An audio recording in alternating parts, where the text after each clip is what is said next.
Hello friends and welcome you all to the mister councillor YouTube web series.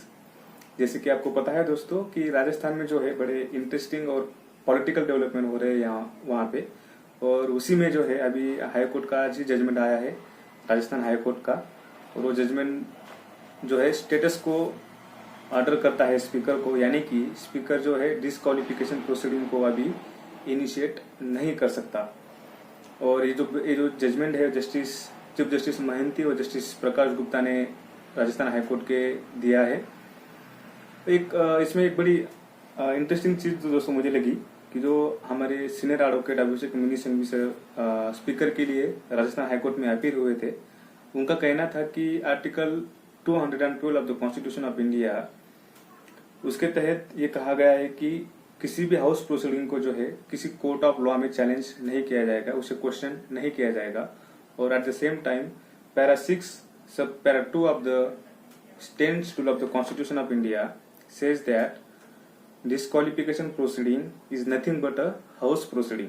ये house proceeding है और इसे भी जो है कोर्ट ऑफ लॉ में चैलेंज नहीं किया जाएगा। फिर भी इस पे जो है राजस्थान हाईकोर्ट ने स्टेटस को ऑर्डर फिलहाल दे दिया है, यानी कि सचिन पायलट और उसके जो 18 एमएलए है उनके कैंप को जो है अभी रिलीफ मिल गई है। और थर्सडे के ऑर्डर में सुप्रीम कोर्ट ने यह भी कहा था कि जो भी हाई कोर्ट का ऑर्डर होगा it will be subject to the order of the supreme court of India. और इसकी जो हियरिंग है वो मंडे को होने वाली है। जैसे कि स्पीकर के लिए जो है हमारे कपिल सिब्बल साहब अपील हुए थे थर्सडे को, और उनका यही कहना था कि ये जो मैटर है इस मैटर को जो है सुप्रीम कोर्ट में ट्रांसफर किया जाए और सुप्रीम कोर्ट इसको खुद सुने। और उसमें एक दो चीजें बड़ी अच्छी जस्टिस अरुण मिश्रा के बेंच ने कही है। उन्होंने ये कहा है कि इस मैटर में ऐसा लग रहा है कि जो डिसेंट ओपिनियन है विद इन द पार्टी उसे रेज करने की कोशिश की जा रही है, लेकिन उसे किया नहीं दिया जा रहा है। जैसे कि जो सचिन पायलट के कैंप का कहना है, उन्होंने कुछ मीटिंग अटेंड नहीं की, 2 मीटिंग जो कांग्रेस की मीटिंग थी उसे अटेंड नहीं किया गया। तो क्या मीटिंग अटेंड न करना ये कोई ग्राउंड हो सकता है डिस्क्वालिफिकेशन के लिए? ये एक क्वेश्चन रेज किया गया और कपिल सिब्बल साहब ने कहा कि यस इट इज ग्राउंड और there is a various judgment of the supreme court of India कि not attending a meeting it's also ground for disqualification of member. और एक बड़ी अच्छी चीज जो जस्टिस अरुण मिश्रा के बेंच ने कही कि voice of dissent should not be suppress in the democracy, और this matter involve serious democratic issue, और इसको जो है प्रोलॉन्ग हियरिंग की जरूरत है। और ये बात जरूर उन्होंने सही कही कि इसे डिटेल में सुनने की बहुत ज्यादा जरूरत है। और इसमें जो है जो भी कुछ पॉलिटिकल इश्यू है, जो भी वॉइस को सप्रेशन करने की बात उन्होंने कही है, इसे जरूर वो बात सुने। क्योंकि एक बात सही भी है दोस्तों, आप सोचो कि क्या आप कांग्रेस में रह के राहुल गांधी के खिलाफ या फिर सोनिया गांधी के खिलाफ या फिर प्रियंका गांधी के खिलाफ कोई स्टेटमेंट देके कांग्रेस में रह सकते हो? क्या आप अमित शाह जी के खिलाफ या फिर मोदी जी के खिलाफ कोई स्टेटमेंट देके बीजेपी में रह सकते हो? क्या आप आदित्य ठाकरे के खिलाफ या फिर उद्धव जी के खिलाफ कोई स्टेटमेंट देके शिवसेना में रह सकते हो?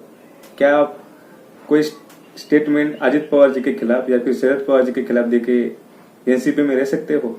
तो एक सोचने लायक बात है दोस्तों। और ये जो डिसेंट ओपिनियन की बात है, क्योंकि it is a soul of the democracy, तो इस बात को जरूर जो जस्टिस अरुण मिश्रा जी का बेंच है वो जरूर सुनेगा। और शायद इसमें कोई पॉजिटिव बात जो है सुप्रीम कोर्ट कह दे। जहां तक मैं समझता हूं दोस्तों, मुझे ये लगता है इन सब मैटर में जो है एक सेपरेट लीगल बॉडी या फिर separate quasi judicial body establish करनी चाहिए पार्लियामेंट ने। और जो 10th शेड्यूल का जो भी प्रोविजन है इसके बारे में एक बार जरूर रीथिंक करना चाहिए पार्लियामेंट ने या फिर सुप्रीम कोर्ट ने भी। क्योंकि इस मैटर में जो है दोस्तों सुप्रीम कोर्ट ने भी एक बार कहा है कि इसके लिए एक सेपरेट बॉडी होनी जरूरी है। उसके जो भी प्रिसाइडिंग ऑफिसर या फिर जो भी प्रेसिडेंट होंगे वो सुप्रीम कोर्ट के जज या रिटायर्ड जज या फिर chief justice of high court के कोई रिटायर्ड जज होंगे। और ये इसका जो बेनिफिट होगा वो ये होगा कि ये जो पूरा मैटर है वो स्मूथली चलेगा और इम्पार्शली चलेगा। क्योंकि इम्पार्शली इसलिए बोला जा रहा है दोस्तों क्योंकि आप एक सोचो, जो स्पीकर ऑफ द हाउस होता है वो किसी न किसी पार्टी का मेंबर होता है, तो इसकी प्रोबेबिलिटी बहुत कम होती है कि वो जो जजमेंट देगा वो कम्प्लीटली इम्पार्शियल होगा।